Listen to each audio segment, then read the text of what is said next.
আজকে তো 21শে ফেব্রুয়ারি পবিত্র জুমার দিন। আমি পবিত্র জুমার নামাজ পড়া স্মরণ করি ওই সকল শহীদদেরকে যারা আমাদের মাতৃভাষা বাংলা করার জন্য শহীদ হয়েছে। তাই তো আমরা এখন কত সুন্দর বাংলা বলতে পারি। আমি গর্বিত। আর তোমরা? ইয়া রাব্বাল আলামিন, আল্লাহ তুমি না কোরআনে বলেছো বান্দা যতই গুনাহ করবে আমার কাছে তাওবা করলে আমি তোমারে মাফ করে দেব। মনে বড় আশা নিয়ে আল্লাহ তোমার শাহী দরবারে ভিক্ষুকের মতো হাত বাড়াইলাম। তুমি যদি ক্ষমা না করো কে আমাদেরকে ক্ষমা করবে? কে আমাদের মাফ করবে? পৃথিবী বড় স্বার্থপর, দুনিয়া বড় স্বার্থপর। দুনিয়া কাউরে জায়গা দেয় না। দুনিয়া কত ক্ষমতা ধরকে মাটির নিচে ফেলায় দিছে। দুনিয়া কত সম্পদ আলাকে মাটির নিচে ফেলে দিছে।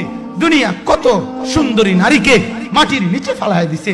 এমনও বাদশা ছিল পৃথিবীতে যার হাতের আঙ্গুলের ইশারায় মানুষের গর্দান উড়াইয়া দিত, যার হাতের ইশারায় উঠত মানুষ, বসত মানুষ। আজ বাদশারা নাই, আজ সম্পদওয়ালারা নাই, আজ মালওয়ালারা নাই। দুনিয়া কাউরে থাকতে দেয় না, কাউরে না দোস্ত, কাউরে দেয় না। দুনিয়া দাদারে আমার থাকতে দেয় নাই। আমার দাদারে আমি দেখছি, আজ আমার দাদা নাই। আমার নানারে আমি দেখছি, আমার নানা নাই। আমার দাদিরে আমি দেখছি, আমার দাদি নাই। আমার নানিরে আমি দেখছি, আমার নানি নাই। আমার বাবারে আমি দেখছি। দুনিয়া আমার বাপকে থাকতে দেয় নাই। আমার বাপ কবরে চলে গেছে। দুনিয়া কাউরে থাকতে দেয় না, কাউরে না। যেই ব্যক্তি শুক্রবারে জুমার নামাজের পরে 7 বার সূরা ইখলাস, 7 বার ফালাক, 7 বার নাচ পড়বে, আগামী শুক্রবার পর্যন্ত সমস্ত বিপজ্জনক রোগ ব্যাধির থেকে নিরাপদ থাকবে। হাদিসে আছে। আর যদি আরো 7 বার সূরা ফাতিহা মিলায় নেয় তাহলে পুরো সপ্তাহ নিরাপদ থাকবে। তো থাকবে, পিছনের সব গুনাহ মাফ হয়ে যাবে।